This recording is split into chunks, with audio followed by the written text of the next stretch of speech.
So are you pushing enough? Yes, absolutely. Everyone should be a little gay. There are a lot of students who are exploring gender, but they're also 12. Now, do I break the law and still call kids what they want me to call them? Yes. But I also have to have the conversation of, what do I use when I have to email home? Or what do I use with parents? Parents are insane right now. A middle school teacher claims everyone should be a little gay and admits on hidden camera that he violates the school district policy and encourages his LGBTQ students to use different pronouns without parental approval. Do you encourage them to lean into their sexuality and kind of explore that? Like they come out and I'm like, awesome. I've had kids ask me coach them on coming out.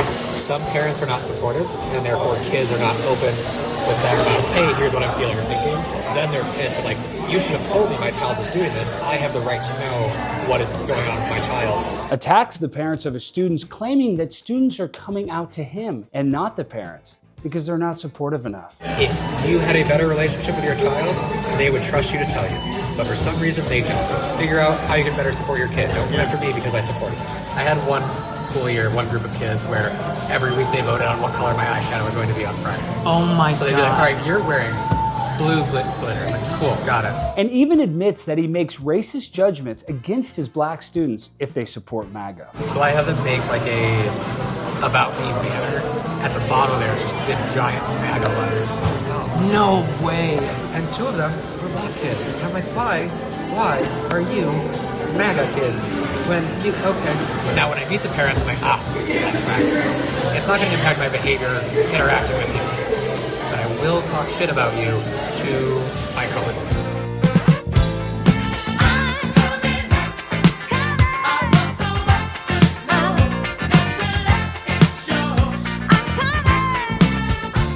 Good morning, class. I'm Mick Stein. My pronouns are they and them. And today we're learning about middle school English teacher Christopher Michael Segal. Goo goo gaga. At Gunderson Middle School in Las Vegas, Nevada. But I've been my current school for 4 years. It'll probably be locked in there for a while. I teach English, but also theater. And so I'm building the theater program from nothing. What made you want to get into teaching?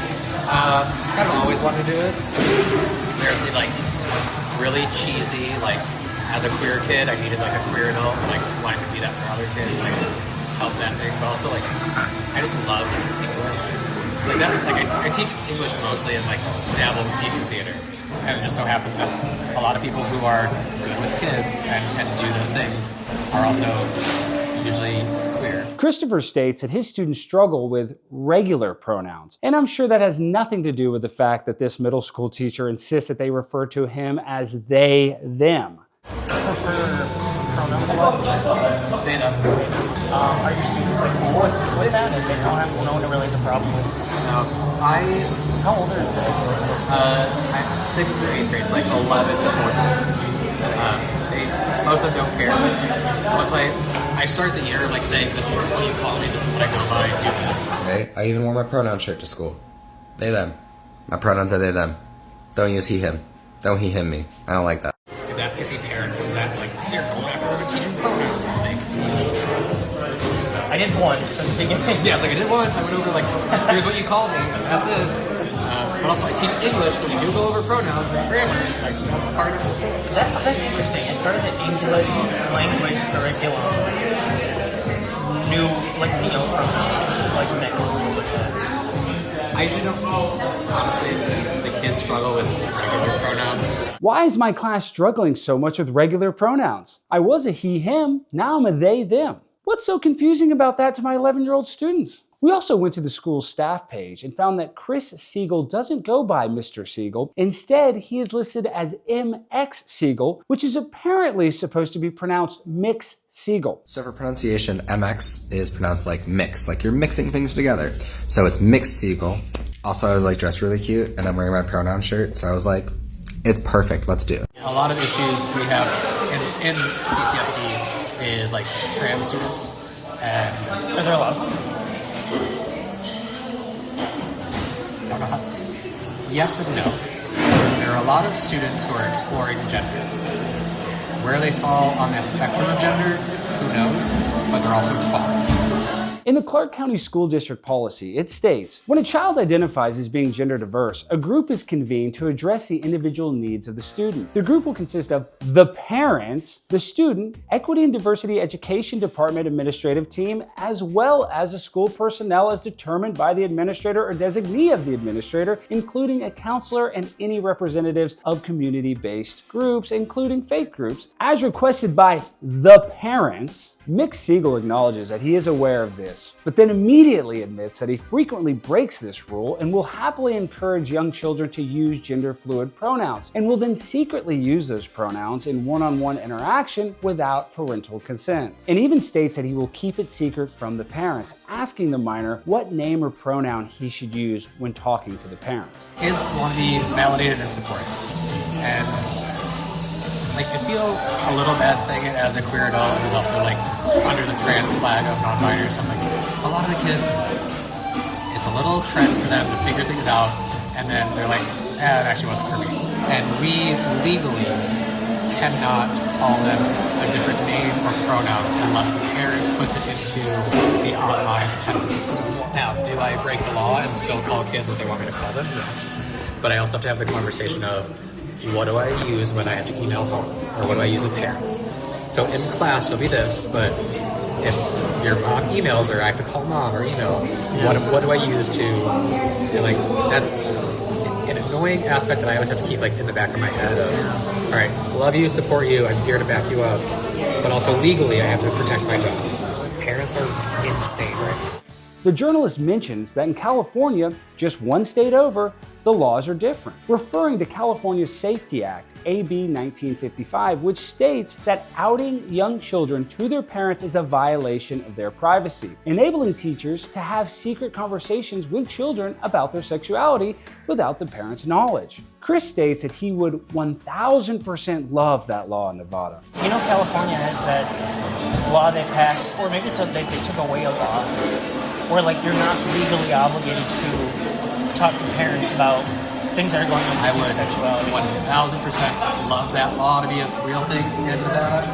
Mick Segal had previously mentioned that up to 40% of his middle school students have expressed that they may be homosexual or trans. And when the journalist questions whether he is influencing that, the middle school teacher eagerly exclaims, yes, everyone should be a little gay. And it gets into like what is, like, you choose to be queer and all those things. But right, and are people pushing it on people? Yes. And all that. It gets real complicated. Although there are 40% of your students that are under that umbrella, so are you pushing it on people? Yes, absolutely. Everyone should be a little gay. Everybody. Is that a real philosophy? I mean, if we want to get like full philosophical, yeah, everyone's a little bit clear. The idea of like being 100% totally heterosexual, I don't buy it. Mick Segal claims it's unfortunate that parents want to control their children, and blames their controlling homophobia for the fact that his students are coming out to him, but not the parents. Mick Segal even goes on to claim that kids will sometimes ask him to, quote, coach them on coming out as queer. Parents unfortunately have children to control them and have them turn out a certain way, and some parents are not supportive, and therefore kids are not open with them about, hey, here's what I'm feeling or thinking. And then when parents find out a student is doing something that they don't approve of, and it's getting supported elsewhere, then they're pissed and like, you should have told me my child was doing this. I have the right to know what is going on with my child. They're a minor, I have rights. My comeback is always, if you had a better relationship with your child, they would trust you to tell you. But for some reason, they don't. So let's reflect on why they're telling me this, but not you. Like, where is that? Like, figure out how you can better support your kid. Don't come after me because I support them. Do you encourage them to, like, lean into their sexuality and, like, kind of explore that? I'm just, like, they come out, and I'm like, awesome. Like, I'll like, rephrase. There's always a validation of, I'm so glad you told me, like, and that you trusted me, and that you felt comfortable sharing this.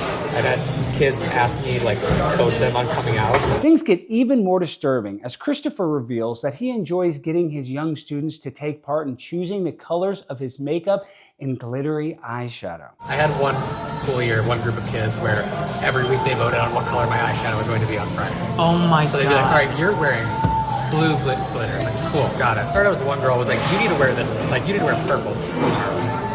okay. And I did it. She was like, oh my god, you actually did it. Yeah, you told me to wear purple eyeshadow. Trying to make you happy. Yeah, I was like, so I threw on some purple glitter. It was like, just boom, boom. And then it was okay, I need you to wear this one. I was like, well, you picked last week. Somebody else gets to pick. So you do get to wear nail polish and makeup in class? Yeah. And no one's ever had a problem with that? Well, at this school, I have had issues with it. Okay. See, throw it back. Start a riot. See, throw it back. Start a riot. We find it odd that this middle school teacher would be taking time away from the English curriculum to get his students to engage with his use of glittery eyeshadow. Imagine if your son was under the daily influence of a grown man with painted nails and purple glittery eyeshadow. And not only that, but the glittery grown man is engaging him, asking him what color eyeshadow he should wear next. Then the topic predictably shifts toward critical race theory, as Chris reveals that some of the required reading contains highly divisive messaging, framing white police officers as violent, racist, and vindictive. You're pretty politically active, right? Do you talk about political activism with kids at all? Like in your class? A little bit. And anything queer related? I try and sprinkle it in throughout. So I use critical race theory when I'm analyzing the curriculum that I'm teaching and how I will teach it. Quarter 3, which we started in January, is in the textbook. It's called Finding Your Path. But the book is all about police brutality and racism and identity. And really? In middle school? Wow. Yeah. So we read this book, Hush, which is about a girl. Her family's black. Dad is a black cop. He witnesses his 2 partners, 2 white cops, shoot and kill a black teenager. And he testifies against that. And then it becomes a race thing of they are getting threats and all this awful stuff's happening because he was the black cop that stood up to the white cops. And they end up going into witness protection. And so we talk all about those kinds of things. Why would a school curriculum force 13-year-olds to read about white cops shooting black kids? Think about the messaging that gives young children about the police officers that they're supposed to trust and comply with. It's no wonder we see so much hostility, division, and disobedience between youths and police officers when this is what public school districts are feeding their students from the age of 13. Christopher also goes on to express bewilderment at the fact that some of his black students support the MAGA movement, making presumptions about their political beliefs based entirely on their skin color, and reveals that he will talk shit about the child and their parents with other Gunderson Middle School staff members. So I have them make like a about me banner. So I get to color it, write some shit on it. I give them include your favorite, whatever. And I had a group of 4 boys who at the bottom there just did giant MAGA letters. No way. Great. Wait, these are 12-year-olds? But they would have been 13, 14, like this. And 2 of them were black kids. And I'm like, why are you MAGA kids when you, okay. Now when I meet the parents, I'm like, that tracks. It's not going to impact my behavior interacting with you.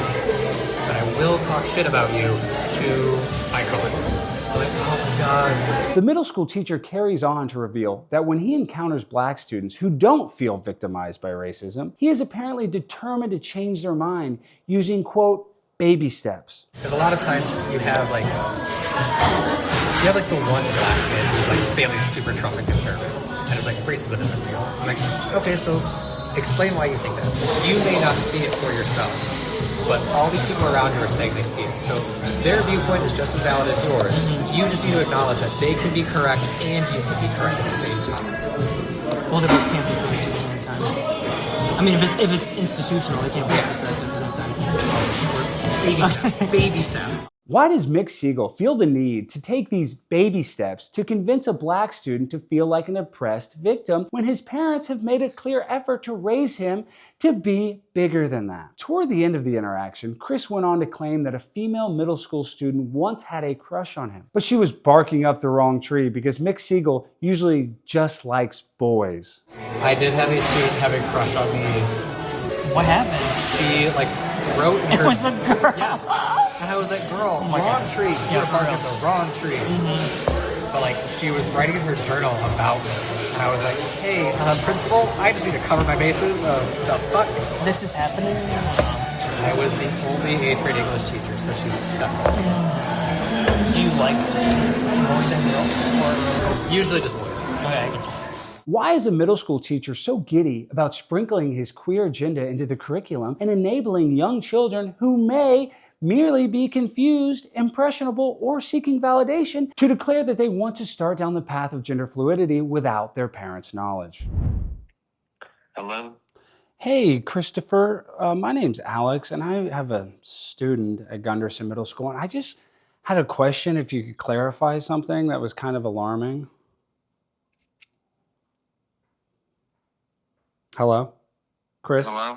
Hey, Chris. So, another parent said that they overheard you at a coffee shop talking about how you will encourage every student to be a little gay. Is that true? Oh my God, let's call him again. If you work in any level of public schooling and you notice that young children are being exposed to egregious sexual behavior or influence or radical and divisive politics, reach out to us to be a part of this investigation. You can email us at tips@okeefemediagroup.com or contact us on Signal at 914-491-9395. You can reach out to us if you have a student at Gunderson Middle School and have any comment to add to this story. Stay tuned. There's a whole science behind eliciting information out of people.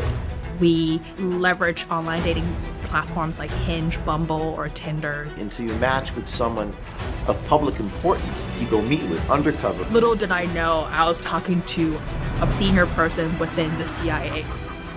Are you recording me? No, I'm not okay with this. Stop it.